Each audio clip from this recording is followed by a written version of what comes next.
Welcome to the High Value Sales Show of Eversprint.com.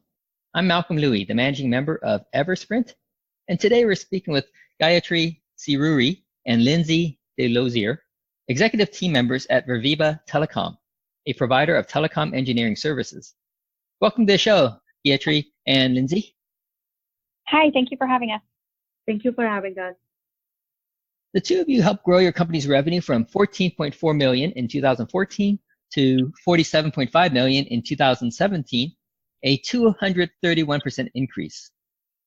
Before we talk about how you grew your company so fast, can you briefly share what both of you do at Verveba and what your company does beyond my quick intro and how your company differs from the competition? Yeah, so this is Lynsey DeLozier. I am a director of sales, so I'm on the business development team. This is Gayatri. I head strategy and product for Verveba. All right. So thank you so much. Great having both of you on my show today. Can you share briefly what your company does beyond my quick intro and how your company differs from the competition? Sure. So we provide network technology solutions. We provide end-to-end services for our customers that help them design, build, test, and operate their networks. We provide a wide spectrum of solutions from engineering services, field and construction services, a lot of different testing services, including network testing, device testing, software testing, and even equipment testing. And we also have our in-house products to support all our solutions, and we also license our products independently. So that's the broad spectrum of solutions we offer. Okay. For those of us who aren't telecom experts like myself, what's the end result that you're providing to your customers? So simply put, we provide the services to the operators. So we're essentially the boots on the ground. If they need to upgrade their network, if they need to build their network, we're the boots on the ground that send our guys out to actually do those services for the carriers and the operators. Mm-hmm. Okay, so your customers are the carriers and operators, not necessarily the end business who needs some help with their telecom related network. Not yet. Those are our potential customers, but currently we are heavily focused on operators and OEMs. All right, got it. And how does your company differ from the competition, the other providers out there? We have a few really unique services and expertise that we offer, for sure. Apart from that, we act very fast. Because the deployments are super fast these days, we can deploy people nationwide very, very quickly, sometimes within days' notice. Other than that, we offer end-to-end services, so our customers look at us to complete their entire work and not just some piece of the work that they need to get done. Then we strongly believe in innovation. It's just not the word for us. We have always thought about the processes that we have, and we have in-house developed products that can help us deliver our services, and that helps our customers too. So these are few factors that we are different, that are unique to us, and we definitely have an extremely talented team here who's helping drive this growth. Right, got it. So you grew your business pretty fast, 14.4 million in 2014, and almost tripled it, more than tripled it, 3 years later to 47.5 million. What were the three biggest drivers behind that? So actually there are two factors to it. First one, definitely the industry and technology has changed a lot. There has been, if you go back in 2010 and remember the kind of phones that we had, and in 2017, the kind of phones we have, the kind of services are available. So that can help you imagine what network changes what changes the network has been through. So definitely the technology has changed. It is evolving, and a lot of new spectrum is coming into play. That's one of the changes in industry. That's the first growth driver for sure. Second and most important is we have grown our service portfolio. So we were providing very limited amount of services to our clients, design, optimization, some of the field services, but we have grown that tremendously to provide a wide spectrum. I think that is very important factor or driver for our growth. Right, and a huge part of 2018 was, we've already had a trust built up with our customers, but we expanded our portfolio so much that we were able to go back to those key customers that we've already built up that trust with and really offer them a wider range of services. And so we were able to, a lot of our growth wasn't with new clients. It was specifically with our existing customers that we had, and just being able to offer them additional services than what we had previously in the years before. Right. Now, in terms of the total number of customers out there, are we just talking about the handful, the Sprints, the Telecom, the Verizon, AT&Ts of the world, or are there a lot more other customers for you beyond those big ones? Those are the key customers, but we also work for the OEMs as well. So there's a lot of companies that work for those key customers. So you have the Ericssons, the Nokias, the CommScopes of the world that also work to provide services and products for the key customers. And the way you fit into that whole world, that ecosystem, is that they need people on the ground to help implement whatever they may be selling to the big providers. That is one part of our services, yes. So with the OEMs especially, they have their products. The big OEMs, they have their products. They need people to deploy it. That's one of our offerings. Okay. Can you share again the other offerings that you have? Absolutely. In a simple way for someone like myself to understand. Sure. So design. So anytime you're trying to build a network, you have to design that network. Where are you going to place the towers? What kind of height? What antennas it's going to have? So simply put, the design aspect of it. Then you have optimization. Okay, it all looks good on paper. How does your network perform when all of your sites are on air? So there's a lot of testing required, a lot of analysis and recommendations are required in that phase, both from the network element side or from drive testing side. So we optimize the networks for our customers. And then, like Lynsey said, I missed the deployment piece, but after the design, you have to go physically there, put that equipment there, make sure the equipment is integrated in the main network. Then you optimize it and test it. Does that? Yeah, I get it. Yeah, I got it. Sorry, sometimes I need to hear things a couple times before it sinks in. So the networks that you're helping them create, it's both wireless and fixed line networks, right? No, we are very focused on the wireless networks. Wireless networks, okay. All right, got it. So the first driver is one, the industry is constantly changing, so there's always new technology, so there's always a demand for your services. And two, your service portfolio is expanding and you're able to do more work with your existing customer base. Is there a driver number 3 to share? There is a lot of competition out there. I mean, there's, the industry is, it is growing, but there's also a lot of competition out there. So we really stand out with our actual performance and the people that we have in our office and just our quality of work. That's what keeps our customers coming back to us, is just delivering that quality. So I think that's one of the biggest things that helps us to stand out and retain and grow. Okay. Maybe we can dive a little bit deeper into these 3 drivers. So you mentioned before, one of the big drivers is that the industry keeps on changing. So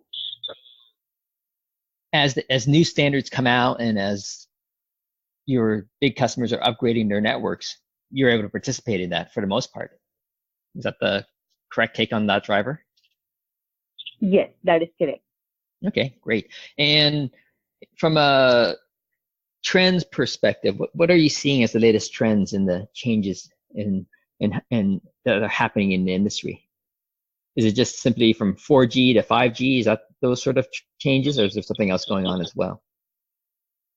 I think the biggest push is going to be 5G for now, and its 5G networks are very different from the older networks we have deployed. So that's going to be the biggest push, because 5G networks come with a lot of expectations. People are already thinking about connected cars, and all our homes are already connected. So to support that, everyone wants to watch 4K videos. To support that kind of bandwidth, to support that kind of latency, it's going to be a lot of design and definitely a lot of field work to be done. So 5G is the biggest trend.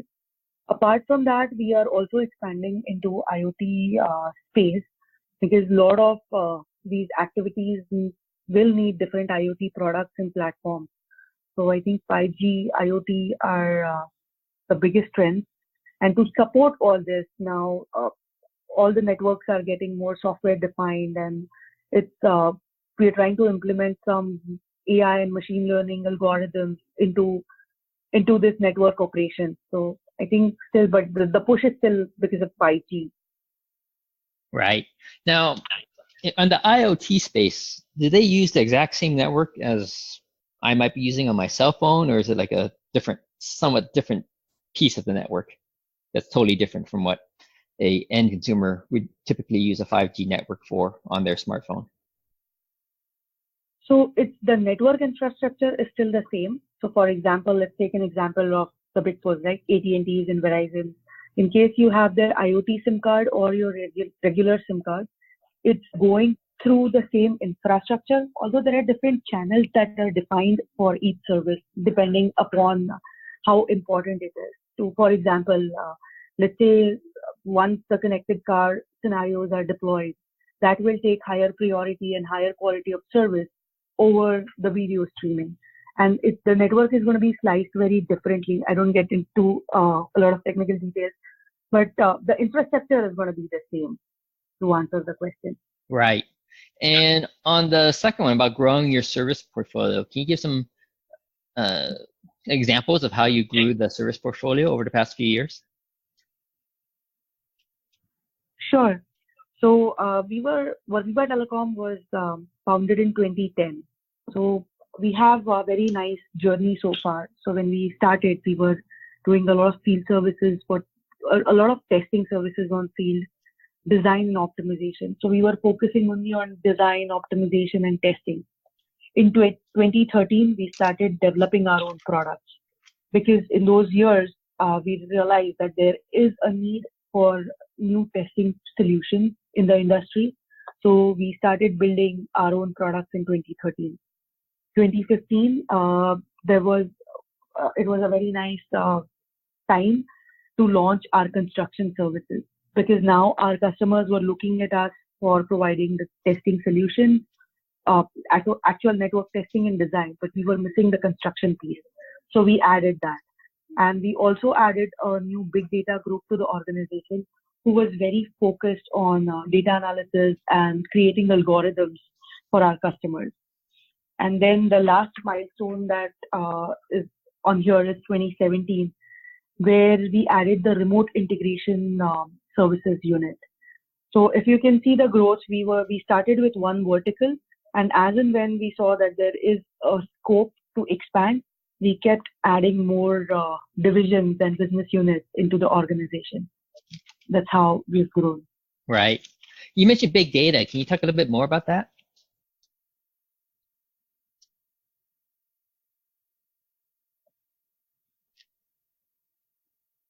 Yes, sure.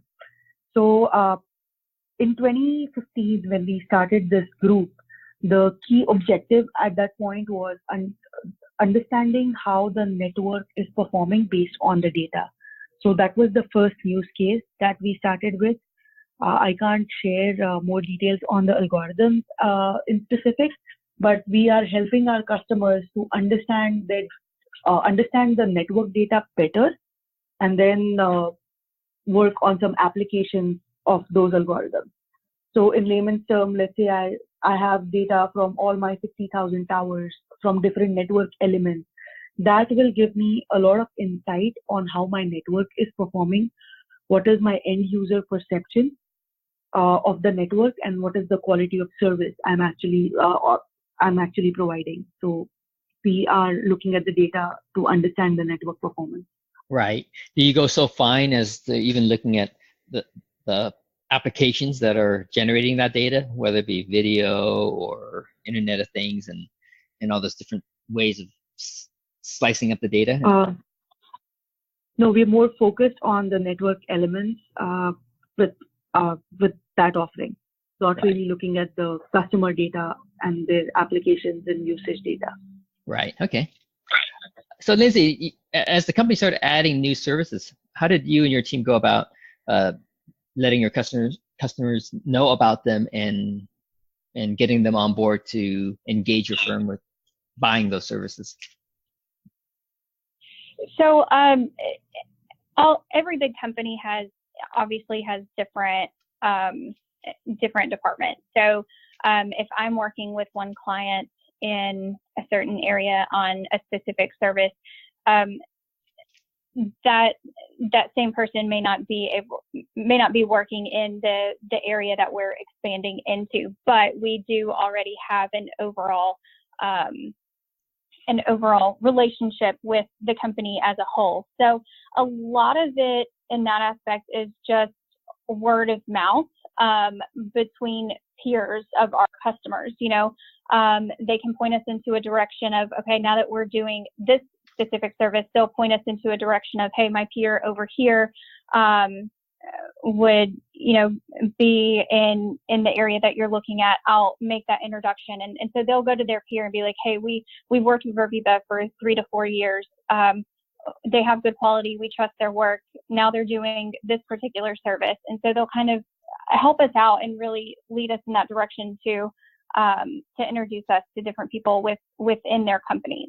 Right. And so that was that was really how we were able to grow, was just through the help of our customers that we do have current relationships with. Right. Was marketing able to help you with that in some way? I mean, with all of today's modern digital marketing, you could potentially show ads to people within your company, within those companies of your services. Yes, to add to that, we did run a lot of marketing campaigns. We've been doing multiple events every year to spread the word so that we get more visibility into our existing customers, and also we are known to the industry to more and more people. So marketing has definitely helped us a lot. So it might be social media. We run our external mailers all the time, having events, also having targeted ads on some of the websites. That has helped us a lot. And yeah, our marketing is focused a lot on just name recognition. We started out as such a small company that a lot of people, we would go to anybody and they would say, I've never heard of Verveba Telecom.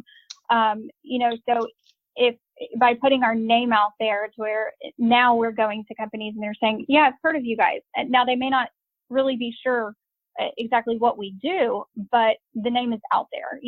They have heard of us. So that was really a big push with marketing, is just get Verveba's name out there, have it be recognizable so that, when we go to different customers, they can be a little bit familiar with us. Yeah. When I was doing some research on your company before we started this interview, I was wondering about Verveba. What's the origin of the name? I don't believe it's a real word, right? Yes, it's actually not a real word. It's derived from the word verb, which means enthusiasm. So we are we are highly passionate and enthusiastic company. That's how it is derived, from the word verb. Okay, fantastic. Now, for the third driver, in terms of competing with the competition, you mentioned, Lynsey, you mentioned about performing a high quality of work so that people will, of course, come back to you. What are the metrics for measuring quality of work? So it really just depends on the project and what we're going into. But a lot of the customers do measure KPIs. we'll get as far as quality goes, we'll get quarterly reports of just what our KPIs were. And so, you hit a certain threshold and then our volumes can increase from there, just within the customers. Right. What are the common? Yep. Go ahead. Oh, yeah, I was going to ask you, what are the common KPIs that your customers will be measuring? So first and foremost, I think from engineering services point of view, what value do you bring to them? So we always go to our customers with solutions approach. We want to solve their problems. So did we give them a long-term solution or a short-term solution? And what value did we bring to them? What kind of changes they experience because of our services and solutions? Second parameter we internally monitor a lot is the timely delivery. There's a lot of work on the field and off the field in the offices. So to coordinate that kind of work and deliver it on time also takes a lot of effort. And that's our second KPI as well, where we monitor how we are delivering the work. Are we delivering the work in time? And the last one is, what else can we bring to the table? We are always looking for, we are not the company who just do the job that is given to us. We are always looking for avenues to give more value back to our customers. Is there any extra service or offering, or even any extra data that we can bring to them that will help them? I think those are the three key KPIs that we monitor here internally as well. Right. Can you give an example of how your team was able to find other ways you can provide value that might have been outside the initial scope of whatever project they've been working on? Sure. I'll just take an example from a recent project that was done 3 or 4 months ago, around December, January timeframe. We had to test we had to make around 40,000 tests within a very limited time period. So we definitely completed that testing scope. But apart from that, we also gave our customers some competition data to help them understand how their competitors are performing. So although our scope was very limited to just test and understand their network performance, our teams here went that extra mile and captured more data, but did more analysis and also helped them give some more suggestions on what changes can be made. So that's one recent example I can think of. Another example is when we were developing our second product, we were given a problem that we want to deploy 10,000 sites, new 10,000 sites within 6 months. So how do you solve that problem? So instead of just developing the software, we developed an entire system for our customer that helped them collect the data, analyze the data, understand the network performance, also use the same portal for project management. So although the scope was very limited to data collection and post-processing, we went ahead, we wanted to take that extra step and build an end-to-end solution for our customers. Awesome. Great. And from that, additional business resulted from that extra effort in both of those cases? I think with this, the additional business was definitely not the goal, but helping build that trust and these two being new customers, that was very, very important. So I wouldn't right away say that additional business was generated, but in the long term, I believe it will help us a lot. Right. Got it. So looking a little bit further ahead for 2019, what can you share in regards to what your targets may be, whether it be sales growth or customer growth, and what obstacles, what challenges does your team need to overcome to get there? Sure. So 2019, I think as a company, we are going to continue to focus in the North America region. That is our key focus area. But we are also focusing on improving or increasing our global footprint. We are working to increase our customers in Latin America, Africa, and Asia as well. So that is one of our goals for 2019 and beyond. But in US and Northern American region, Canada and Mexico, we want to keep evolving our offerings to our customers as the industry changes, and we want to keep growing in numbers as well. Right. How about on the sales front, Lynsey? Before you mentioned a lot of the business that had come over the past few years was from existing customers. Would it be a big push to get some new customers on board? No, definitely not. I mean, there's always new players coming into the game. There's always new companies who are developing products and solutions that are geared towards this 5G deployment. So, a lot of our focus is just finding out who's new, finding out what they're doing, and how we can how we fit into that. So, I mean, there's new companies coming into this industry daily with the big 5G push. So there's definitely a lot of growth with new customers, just because there's so many new players coming into new players coming in, and new equipment and developments and stuff. So there's definitely a lot of focus there, in addition to just getting bigger volumes with our current customers. Right. And so how do you go about finding these new companies doing 5G related work? I'm sorry, can you repeat the question? I didn't hear you. Sure. You mentioned before part of it is finding the new players out there who are doing 5G related deployment. How do you find these guys? Mm-hmm. So, I mean, we do a lot of networking. Dallas is a huge telecom hub, and that's where we are. That's where we're headquartered at. So there's always telecom events going on around Dallas. LinkedIn is also another big player of just finding new companies and finding people. We also have our market research team who's very focused on what next. So I'm part of that team. So the market research team is looking for newer companies and products across the globe and finding new customers. Another set of new customers these days is the private LTE network. There's a lot of private LTE network deployments happening. So we are looking at those customers as well. What do you see as the biggest challenges to achieving your 2019 objectives?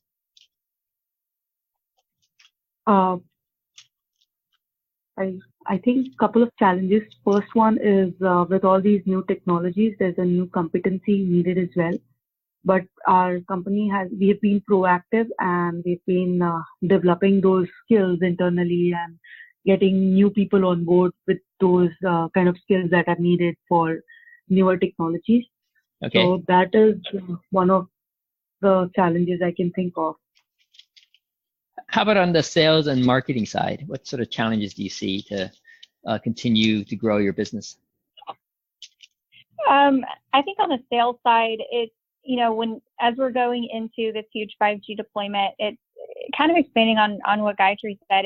It's a lot for us it's unknown territory, essentially, a lot of it is. And so it's a lot of, training ourselves and being up to date on the industry that's constantly changing and seeing where the needs are. It's a lot to keep up with.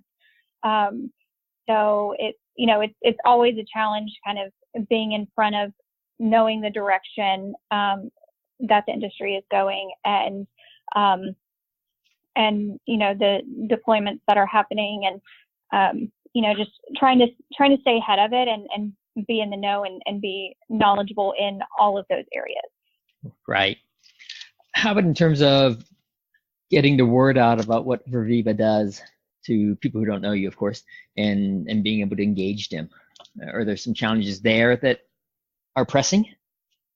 I mean, that's just a one step at a time kind of scenario. I mean, you can't go from nothing to everything at once. It's one foot in front of the other. And with us, we have started a lot with our existing customers and building that trust within the existing customers, and just focusing on that growth. And every now and then we'll kind of dive into into new customers and introducing ourselves there. But we do put a lot of focus into our current customers and building that relationship and establishing that trust and letting them know everything that we do. Yep. There's always room for growth within our current customers. Yeah, and you're working with the big ones, so lots of opportunities there. Right. Yes. 3 last questions for you. So if Verveba were to have a billboard, perhaps to get the word out as to what they do, what would the billboard message be? And keep in mind that people only have about 6 seconds before they drive by a billboard. Network technology solutions. Like, we provide network technology solutions. I think that says it all, and it covers everything that we are doing. Mm-hmm. Okay, got it. Network technology solutions. Yep. Any particular, I don't know if we can somehow work in some of your advantages that you talked about, right? You talked about being nimble, maybe nimble network technology solutions, perhaps. Nimble and quick. Just as an idea. I think, yeah. I think quick, people perceive, whenever you say quick, people perceive it that it's not very high quality. So, but yeah, that's a good idea. Yeah, that's a good point too, as well. People don't always, they always think if you're quick at something, you have to give up something else. But yeah. No. Yes. Yeah. All right. Which is not always the case. Right? No, not always. I mean, not best solution. Right? I mean, like, you want something that's quicker. And if you can get quicker and same quality, people are always going to go for that option, right? Well, yeah, and I mean, you really have to have both. You can have the best quality in the world, but if you take twice as long to deliver it, you're not going to get the volume that you need in order to sustain. Right. Yeah, definitely. So, and the 2 last questions: who are your ideal customers, and what's the best way for them to reach you and your team? Operators, OEMs, even any OEMs that are still developing their solutions for 5G or any technology, they will be our ideal customers globally. Best way is to reach out to us is we are very active on social media. We have interactive websites where we get a lot of interest and requests. I think social media and website is the best way to reach out to us. Yeah, our website is verveba.com, VERVEBA, and you can find both mine and Gayatri's information on there. All right, fantastic. It's been great having both of you on my show and sharing how you grew your company's business so fast. Thank you so much for having us. We appreciate it. Thank you so much. We've been speaking with Gayatri Sirure and Lynsey DeLozier, executive team members at Verveba Telecom, about their company's rapid growth. For interviews with other fast-growing, high-value sales companies, or to learn how we can accelerate your firm's high-value sales through automation, visit Eversprint.com.